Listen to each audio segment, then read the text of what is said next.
سلامونه خوږو دوستانو، یو ځل بیا درته هرکلی وایمه په دې هیله امید چې راته روغ او جوړ به وئ او تېر شوي درسونه به مو زده کړي وي او مفید به درته تمام شوي وي.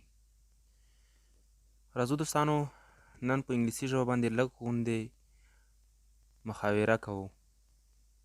د محاورې د جوړولو او د هغې د کولو د طریقې سره لږ غوندې بلد شئ. او د محاورې موضوع مو چې ده د نن ورځې هغه د دوکاندار سره محاوره ده. یعنې کوم وخت کې چې موږ د یو دوکاندار څخه څه شی اخلو او یا موږ او تاسو په خپله دوکاندار یاستو، نو په انګلیسي ژبه به څه ډول محاوره کوو او کوم ټکي پکې ډېر استعمالیږي. راځو دوستانو په درس باندې پیل کوو. شاپینګ معنا د سودا اخیستنه یا دوکانداري. شاپینګ سودا اخیستنه. کاستمر معنا اخیستونکی. کاستمر اخیستونکی یا مشتری. هغه ورته وایي، چاته وایي؟ دوکاندار ته وایي. هلو، سلام. شپکیپر معنا دوکاندار. دوکاندار څه ورته وایي په ځواب کې؟ هاي ویلکم. هاي and welcome. سلام او په خیر راغلی. سلام او په خیر راغلی. کسټمر دوباره بیا ورته وایي. کسټمر یعنی مشتری اخیستونکی، هغه ورته وایي. May I have a pen? آیا کولی شم چې یو قلم ولرم؟ یعنی یو قلم راکړې ماته؟ کولی شي چې یو قلم ماته راکړې؟ اس معنا شپکیپر. شپکیپر ورته څه وایي؟ دوکاندار ورته وایي. Sure ولې نه؟ What color pen do you want?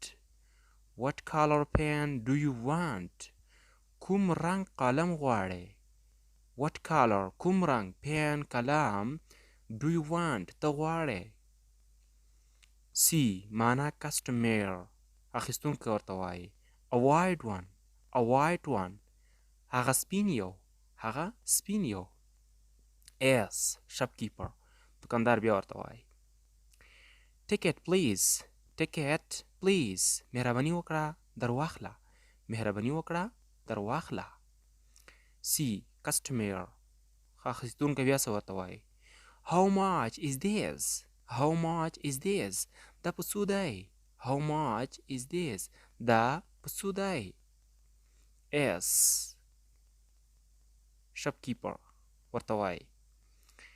It is $1. دا په $1 دی.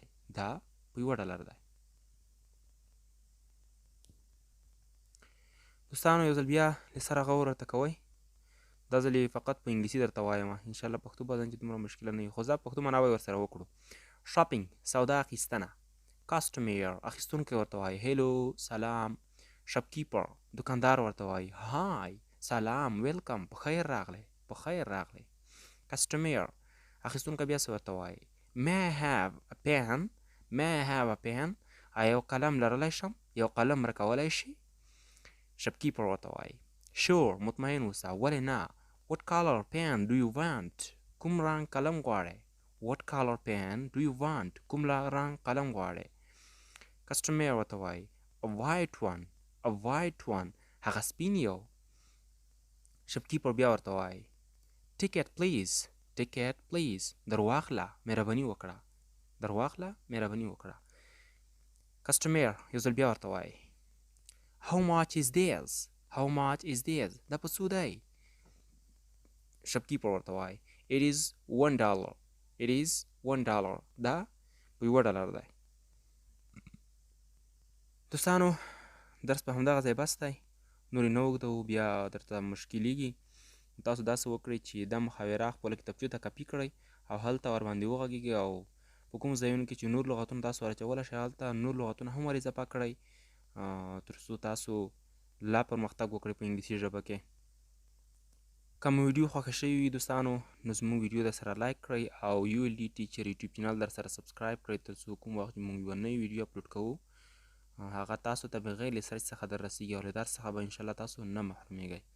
او بل دوستانو که غواړئ چې زموږ د انګلیسي زده کړې هغه نورو کورسونو ته لاسرسی پیدا کړئ، نو تاسو داسې تاسو دغه ویډیو تر پایه وګورئ. کوم وخت چې دا ویډیو پای ته رسیږي نو هلته د ویډیو په سکرین باندې د انګلیسي زده کړې کورس راښکاره کیږي، نو تاسو له هماغه ځایه کولی شئ چې په اسانۍ سره ورته لاسرسی پیدا کړئ. د اوس لپاره د الله په امان، الله مو مل شه، خوشحاله او اباد اوسئ.